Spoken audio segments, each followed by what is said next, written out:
isn't it better to figure out what would be a really good approach and then go seek the data, right?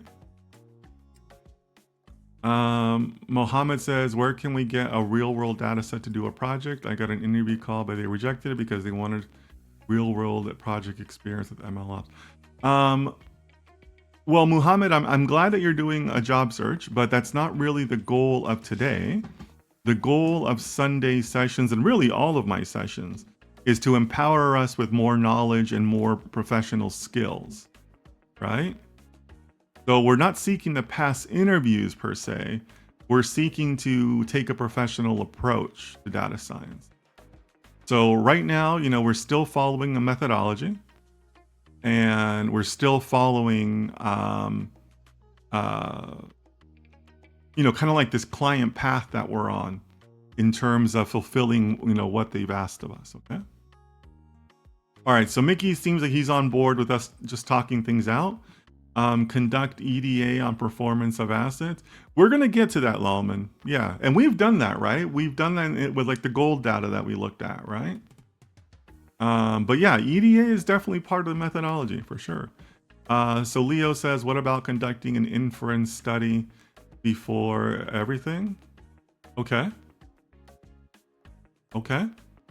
Conduct literature review on past research. Lalman, okay.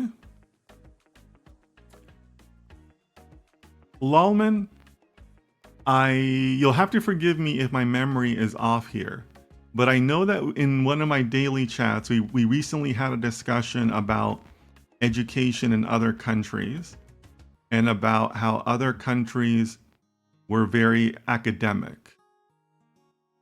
I think that you were part of that discussion, right?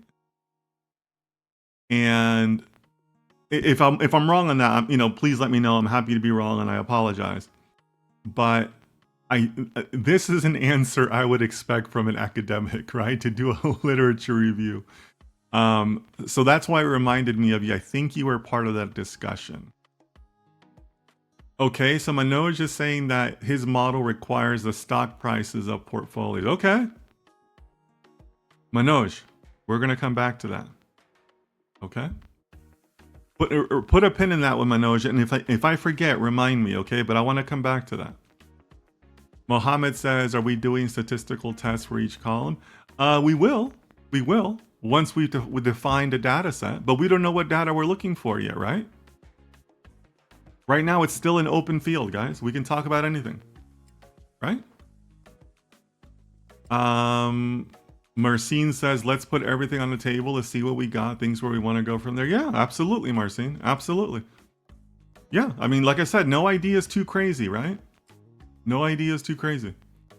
I don't know why, but the idea of having a general view on the problem and what we can improve sounds realistic to me. But we have that, Leo, right? The client wants us to do alpha farming. One, that's all they know. And two, what techniques are used is up to us, right? So I can understand why this phase is a little bit abstract, and maybe it's a little bit harder to define the exact models. But hang in there with me, Leo, because part of my role as the chief data scientist also is that I guide the discussion, right? I try, I want everybody to be open and free, but I also try to keep us within some parameters, right? And we'll get to that, Leo. Give me a minute here to look at Fatima's answer. Create a system that scrapes financial news and media to gauge market sentiment. Okay, cool. So Fatima is giving us our second approach here, right? Manoj has a Monte Carlo approach in mind, and Fatima is giving us our second one. Create a system that scrapes financial news to gauge market sentiment, right? So that's an NLP, like sentiment-based type of model. All right. I think that's a pretty good second idea, right? Michael says, clarify what the hedge fund aims to achieve with this alpha farming algorithm. Are they looking for long-term alpha, short-term gains, or hedging strategies? Michael, yeah, great suggestions. Great suggestions. I'm not sure if we need to get down into those types of financial weeds, because you're right, there is different motivations for seeking alpha. But let's put a pause on that discussion for now, because at core, this is still a data science effort, right? Not necessarily like I don't want to necessarily teach financial strategies via this, right? So I appreciate the comment, though. It's a good thought. Manoj says, agree with Fatima. Okay, cool. Yeah, if you guys want to just say, hey, I agree with Manoj, I agree with Fatima, I agree with both of them, that's totally cool. Afsal, I don't think I've seen you before, so welcome to the chat. Afsal, right now we're having an open discussion on the different items that we can do to fulfill our project of an alpha farming algorithm. Okay, so thanks for being here. So FitHouse says, once we build the model, we can apply some supervised learning techniques like random forests or neural networks to predict future stock performance based on historical features. Yeah, I'm on board with that. I'm on board with that as a text definition, but how exactly are we going to do that? Like, we would need to do a little bit more of a defined model there, FitHouse. Michael says, I agree with Fatima.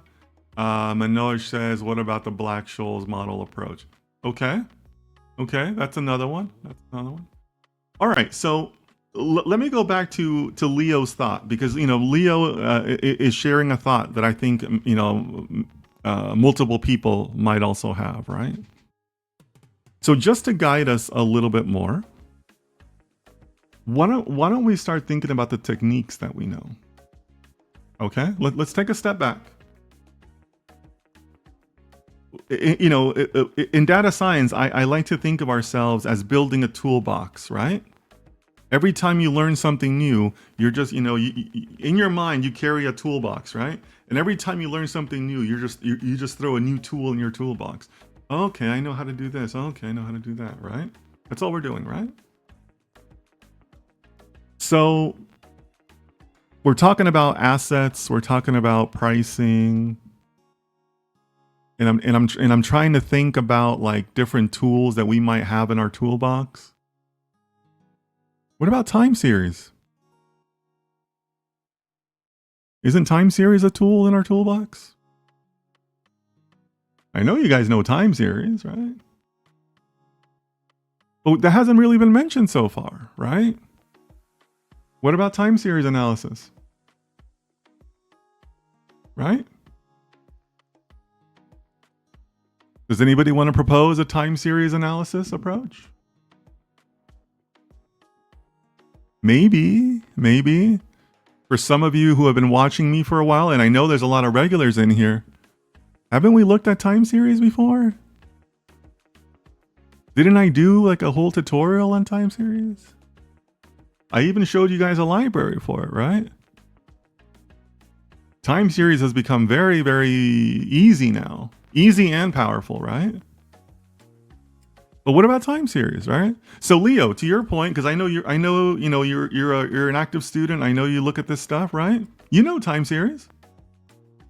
So, maybe you think of it that way, right? Don't necessarily get bogged down in like, stocks and hedging strategies and all this. What do you know? Like, what is the tool in your toolbox, right? Leo just giving a great suggestion. Hey, we could do time series. But guys, this is what I mean, right? Just think about your toolbox, right? What have I learned? Is this tool appropriate here? I've shared this before, but on my very first day in my very first course in applied statistics, grad level, I'll just never forget it. The professor said that. She said, hey, look, the whole purpose of this class is I'm going to teach you all these tools, and 90% of what we do is just figuring out what tool fits the problem that's in front of you. And that's what we're doing right now, right? Hey, time series. Time series fits pricing data really well. And when there's a ton of historical stock data, right? So Manoj is just throwing out forecasting. Yeah, right? Forecasting time series, you know. I know that the academics say that's different, but that's stupid. They're the same, right? Yeah, ARIMA techniques. Okay, see, Osama, if you know ARIMA, then that's what you should be suggesting, right?